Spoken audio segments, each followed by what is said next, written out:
Hey guys, welcome back to another video. Phew, what a crazy start to free agency for a lot of teams. And the Sharks were one of the most active teams on day one. Before we get into today's video, if you like what you see, be sure to give the video a like and feel free to subscribe. We're building a special community of amazing hockey fans and I would love to have you a part of it. So let's talk free agency. And I'm going to be completely honest, I don't love it. Not because I don't know what to think, but because for the first time since Mike Grier became our general manager, I genuinely don't know what his long-term plan is with some of these signings he made yesterday. And before anyone jumps into the comments saying I'm overreacting, let me make one thing crystal clear. The Sharks are a better hockey team than they were a week ago. In fact, they've made some significant upgrades in my opinion. Jacob Trouba makes this defense better. He was a guy I mentioned in my video yesterday, would be a great addition for the Sharks. It is undeniable. He's a strong leader, an excellent physical presence, and will likely slot in next to Orlov or Dickinson very nicely. Then there's Mason Marchment.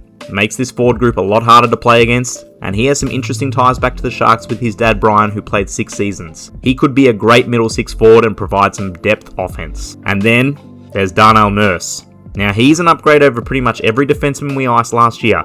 We can hate the contract, which I hate a lot. We can hate the deal, which I'm also not a fan of.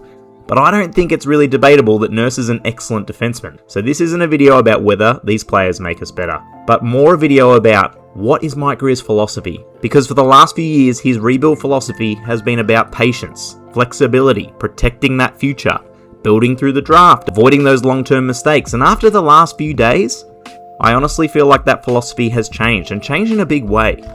The Sharks do need to improve, so let's start with the positives, because there are plenty. Last season, the Sharks simply weren't good enough.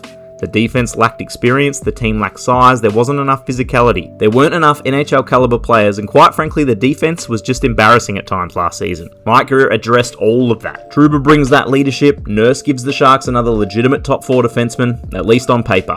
This is a much better hockey team and should be deep at forward next season and have a physical defense. I actually think the Sharks should be expecting playoffs next season. So if your goal is improving next year's roster, well, mission accomplished. But here's the question I keep coming back to. Was next season ever supposed to be the priority?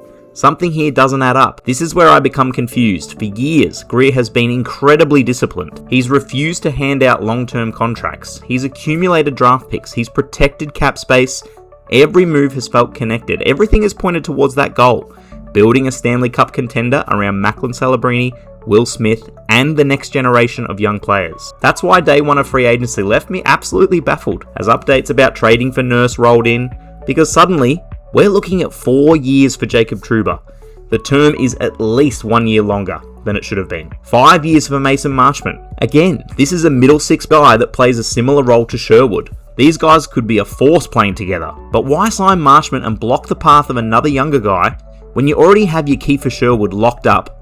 And finally, 4 more years of Darnell Nurse at $9 million. That's not a minor adjustment, that is a completely different approach, a huge financial commitment that definitely impacts your flexibility going forward. I saw a crazy tweet that highlighted the Sharks are paying more money for Nurse and Trouba than the Habs are paying for Dobson and Hudson. The same comparison was made for McCarr and Taves. This is not a good thing for the Sharks. Having these contracts definitely makes you think about the timeline. This is honestly my biggest concern. Not today's roster, but 3 years from now. Let's fast forward. Celebrini is 23, Smith, Misa, Stenberg, all in their early 20s, Dickinson entering his prime, Keaton Verhoeff hopefully becoming an NHL regular. That's the group we've spent years building. That's when I expect this organisation to truly begin chasing Stanley Cups. And now let's look at these veterans. Well, Trouba will be 35, Nurse 34, Marchment 34, Sherwood 34, and you've nearly got $30 million tied up to these players entering the back end of their career. That's the part I can't ignore because those contracts don't finish before the young core becomes expensive. They overlap. We are currently watching the Dallas Stars have a back and forth battle with Jason Robertson over his deal because of their tightly strung cap situation. As a result, they just lost Maverick Bourque for basically nothing as he enters his prime, a former first rounder who is just collateral damage of the situation. The Sharks do not want to put themselves in this position. So the main talking point for everyone is clearly the Nurse trade. This is probably the move I struggled with the most. And I want to be careful here, this isn't me saying Darnell Nurse can't play, because I actually think he'll help the Sharks in a big way. He's going to play big minutes. He's going to make this defense harder to play against. He has deep playoff experience and will very likely help the team be much more stable defensively. My issue here is asset management. Edmonton desperately wanted flexibility. They wanted to move one of the biggest contracts in hockey, a contract that is anchoring them and removing their flexibility. And instead of being compensated for taking that contract, well, the Sharks gave up Mukhamadullin, our 23-year-old defenseman who was finally beginning to establish himself. That's the part I just can't wrap my head around. Maybe Grier's seeing something I don't. Maybe Nurse has a huge bounce-back season. I genuinely hope that's the case, but today, this is the move I understand the least. You shouldn't be helping your division rival get out of a mess they've made, and this may domino effect into McDavid being able to re-sign at the end of his deal instead of hitting free agency. So let's not ignore the counter-argument I've seen some fans making on Twitter and in YouTube comments. I've seen it everywhere. The cap's going up. Yeah, you're right, it is. The Sharks have heaps of cap space. Yeah, you're right, they do. Today. But that's not really my concern. My concern, again, is in that 3 or 4 year timeline from now, because eventually Macklin's getting paid. Smith and Misa are going to get paid big money.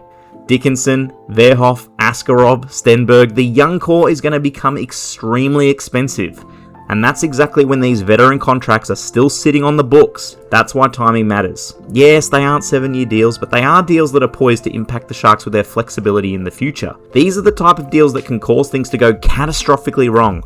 The types of deals that the Sharks had none of before yesterday. They can block trades, they can impact the team's stability. I hope I'm wrong, I really do. Because if Mike Grier is right, well, the Sharks become a playoff team much sooner than expected. And maybe Nurse can get back to his best hockey. Maybe Trouba gives this defense exactly what it's been missing. Maybe Marchment can provide that elite depth scoring that the Sharks so desperately need. And if all that happens, well, fantastic. I'll happily sit here in a few years and admit I got this completely wrong, because that means the Sharks are going to be winning. But after spending the last few years believing every move had one clear direction, these signings have genuinely left me confused. Not because the Sharks got worse, they didn't. They clearly got better. But because for the first time since Mike Grier took over, I can't quite see his future plan with these deals. The books are muddied with contracts that have potential to be disastrous, and that's a really strange feeling. A feeling that we've experienced before as Sharks fans, and we know how that turned out. So I want to hear from you. Do you love what Mike Grier has done? Do you share some of my concerns, or am I completely overthinking this?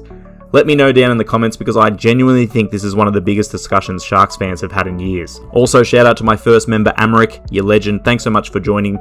Thanks so much again, everyone, for watching, and I'll see you in the next one.